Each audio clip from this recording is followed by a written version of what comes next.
Here. Here. Sherry Darrell Morgan. Here. Sue Hammerman. Here. Cindy Lee. Here. Becky Beck. Here. Aaron Norman.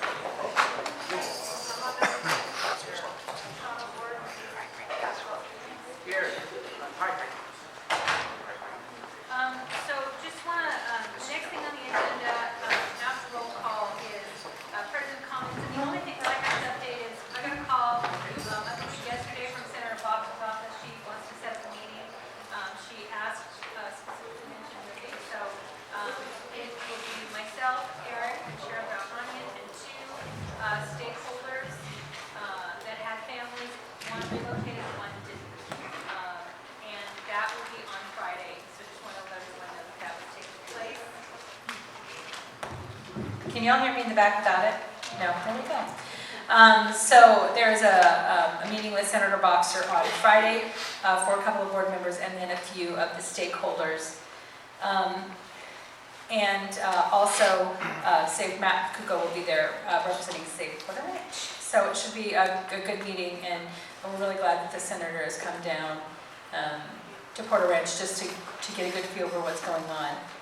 The next area is community and governmental updates. So if I've missed you and you come in and I've missed that you are here, then I just want you to come and let me know now. I just heard, Jared just let me know that Senator Mike Antonovich will be here tonight. No? Yes? Yes, but you gave him a promotion. I did. I just said Senator. Well, he'll be happy. There's a pay rate goes with it. So Supervisor Mike Antonovich will be here tonight. So we're grateful we'll be able to hear from him and just hopefully get some good information. We also have County Health, AQMD, and County Fire here as well, and they have presentations. So hopefully that will be really helpful to all of us tonight. I'm going to go ahead and Melvin. Governmental updates, would you mind giving us a governmental update? There's a few things that were on our agenda items. Melvin is from the Department of Neighborhood Empowerment, and he just wanted to update us on a couple things regarding our agenda. Good evening, everyone. Melvin Conyers. Right here. Oh, hi.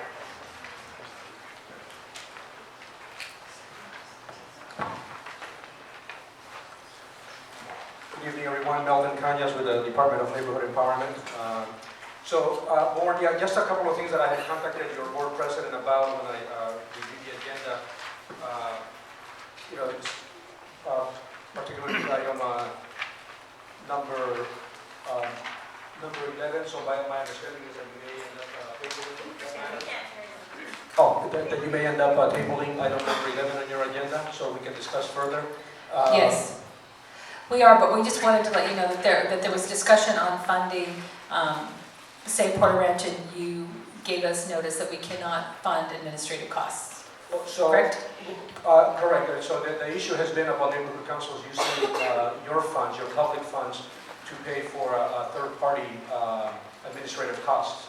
However, one of the best ways to go about this would be through a neighborhood purposes grant, for which the applicant would need the 501c3 nonprofit status.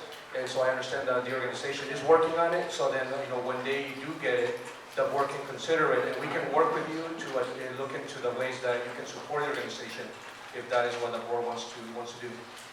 So, but until we get the 501c3 status, then we can consider the grant.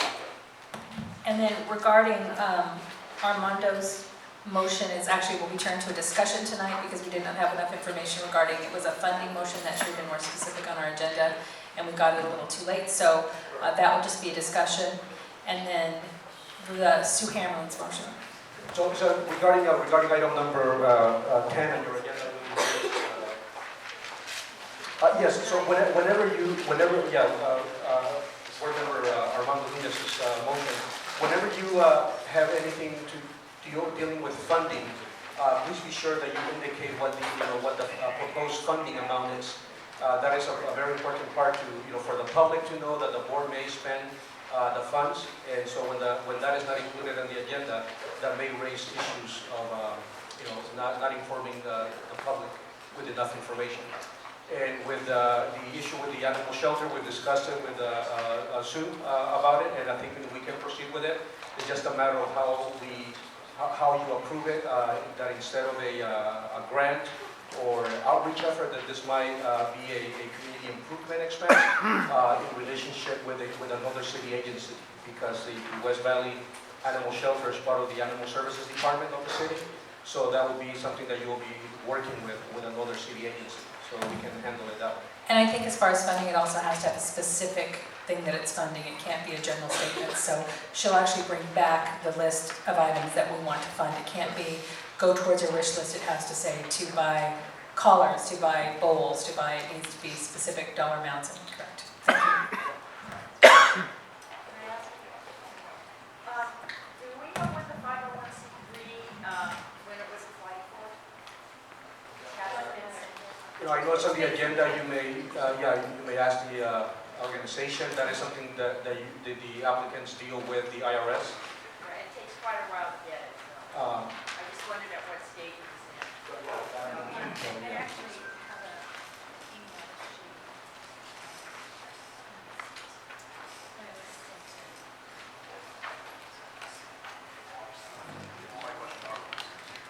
What do you amount, can that be amended? Just to a reasonable extent, and I say reasonable extent, so the amount, once you indicate them on the agenda, they can be amended to a reasonable extent, yeah. Do we need a motion to approve the agenda from the board? No? Once you post it, that's our final agenda. You may remove items, table them, postpone them, but you don't need approval. Yeah, once it's posted, it's approved, basically. Thank you. So we have, I want to apologize now because I'm not going to go in the appropriate order. I have just written these names down. So I'm just going to go through them, even though I know that there is a protocol that I really do not well. Dante. Thank you. If you don't mind.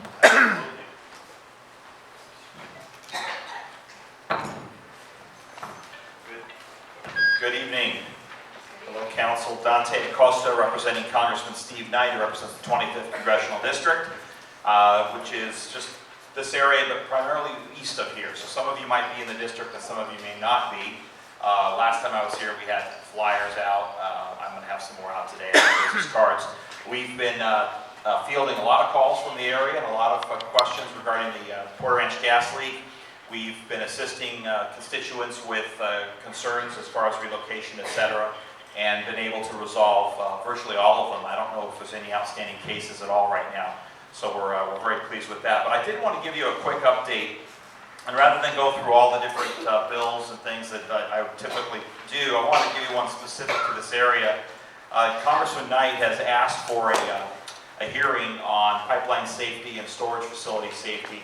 But more importantly, Congressman Knight introduced legislation last week, H.R. 4429, the Natural Gas Leak Prevention Act of 2016. And the bill would direct the Secretary of Transportation to issue minimum safety guidelines for underground natural gas storage facilities, including the very type that are right here. And it would set a national minimum standard that all storage facilities must meet. Obviously, it has to go through committee and has to go through hearings, etc. But that's the first step in the process. Congressman Knight's position has always been, let's get people safe, get them relocated, deal with, let the professionals, both at Dogger locally and of course with Boots and Coots, the actual drilling operator, do their business, do what they need to do, and then we can come in afterward and obviously clean up, deal with the aftermath, but most importantly, make sure that this type of incident doesn't ever happen again here or anywhere else in the country. So I will make sure I leave some cards here, and I'll be hanging out for a while. So if you have any questions, need any help with anything, I'd be happy to help address that for you. So thank you very much. Does anyone have questions for Dante? I can take them now, sure. I think we're good, but thank you so much. Thank you, Paul. Appreciate it. Thank you. Kevin. Thank you.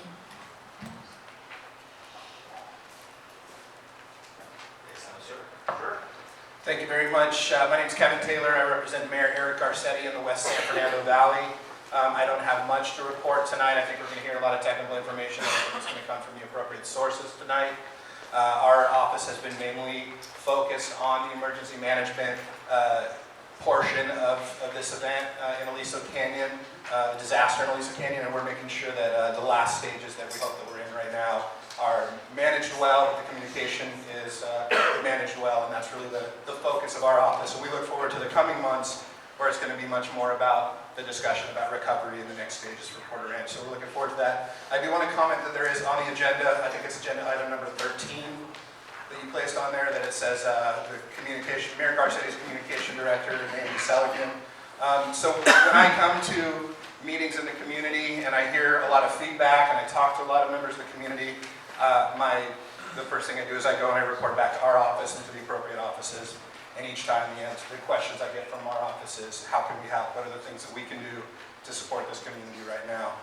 And so when there was discussion about making sure that there was good information available, that people were receiving information that was credible and believable and reliable, we talked about those stages. One thing that we did was we created a city website that has a lot more information. I believe it's alisocanyon.lacity.org. So you can look on either the mayor's website or the city's website and find that link.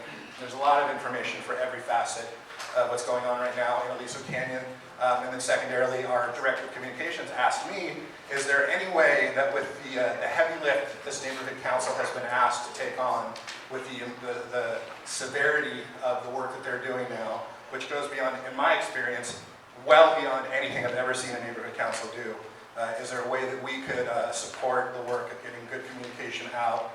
And so that's why our director of communications reached out to Paula, and so I just wanted to explain the agenda item that we're looking to support the way that we can continue to get good communication out over time.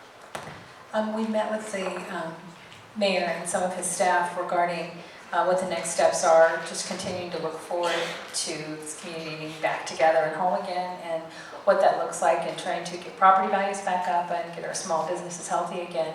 And he has given his support completely to helping us navigate that, and just given us great leadership on that. So does anyone have any questions? I want to add just a couple quick things. One is, and I think there's probably going to be a couple other reports that are going to mention this, but the mayor did work with the governor to help bring in the SBA to bring really incredible resources for local businesses. That's going to be beginning very soon, housed at the Council District 12 district office, which we're excited about and thankful for. And then secondly, Paula, I know, has been really diligent about disclosure and making sure that there's no information that everybody doesn't know. So I personally reached out to Paula today or yesterday and asked Paula, Eric, and Becky if they would have a follow-up meeting with our sustainability department. So I'm going to put that on the record for you so that you don't have to. Any other questions that I can answer? All right, thanks. We'll get somebody next. Thank you so much, Matthew.